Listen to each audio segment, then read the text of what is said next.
हत्यारों को फांसी दो, फांसी दो, मनीषा के हत्यारों को फांसी दो, फांसी दो। हरियाणा पुलिस होश में आओ, होश में आओ, होश में आओ, होश में आओ, होश में आओ, होश में आओ। बताना चाहते हैं कि आज हम लोग हमारी पूरी टीम स्वाभिमान फाउंडेशन स्वाभिमान ट्रस्ट की हिंदू सेना की यहाँ पर खड़ी है मनीषा को न्याय दिलाने के लिए, क्योंकि ये एक मनीषा नहीं है। हर रोज नई नई मनीषा का इस तरीके से मर्डर हो रहा है। कभी किसी रूप में कहीं बलात्कार, कभी मर्डर किया जा रहा है, कभी आग में जलाया जा रहा है, कभी रोड पे काट के फेंक दिया जा रहा है। हर वक्त किसी न किसी निर्भया के बाद आज तक कोई ये रुका नहीं है। कहीं न कहीं किसी न किसी रूप में होता जा रहा है। तो इसलिए मैं ये कहना चाहती हूँ कि सरकार कोई कड़ा रुख अपनाए, एक्शन ले। कल को अगर यही लोग अपनी बहन बेटी बचाने के लिए रोड पे आकर लोगों को काटते नजर आए तो सरकार इनके पीछे ना पड़े। आप उस लड़की से पूछो भाई, उसके तो ऑर्गन्स तक गायब कर दिए और पुलिस वाले ये बोल रहे हैं कि मर्डर कैसे है। तो पुलिस वालों को ये मर्डर केस कहाँ से लग रहा है? खाली से सुसाइड कर रखी है, उसने सुसाइड कहाँ से है? उसकी ऑर्गन्स गायब है, उसकी बच्चेदानी गायब है, उसकी दोनों किडनियाँ गायब है।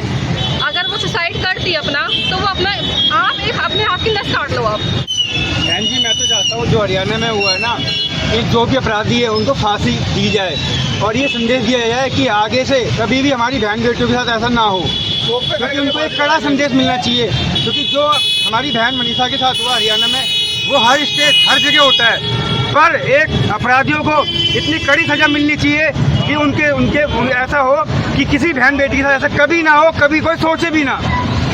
तो हमारी यही मांग है, उनको फांसी दी जाए। हम सब इकट्ठा ही इसलिए हुए हैं कि मनीषा को इंसाफ मिल सके।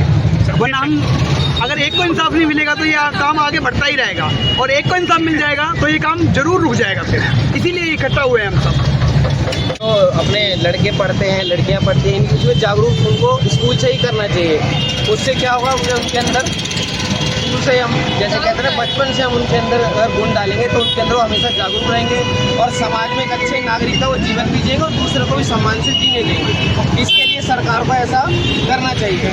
अब सरकार है वो कुत्तों को डाल रही है अंदर, जैसे असली कुत्ते तो ये है इंसान, इनको अंदर डाले ना।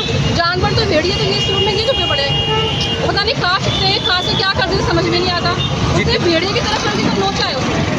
जितनी शक्ति इस समय आपने देखा होगा जो कुत्तों के लिए या जानवरों के लिए जो हमारा घूम रहे हैं, अगर इतनी शक्ति ऐसे दरिंदों के खिलाफ हो जाए तो शायद भविष्य में हम लोगों को ऐसे यहाँ पर भीड़ लगा के प्रोटेस्ट करने की जरूरत नहीं। बिल्कुल, इसके लिए ना जागरूकता अभियान या तो सरकार चलाए, उनसे नहीं हो रहा तो हमें आदेश दे, हम उसके लिए अग्रसर हैं। जब वो कहेंगे, जब हम इस काम को तैयार हैं।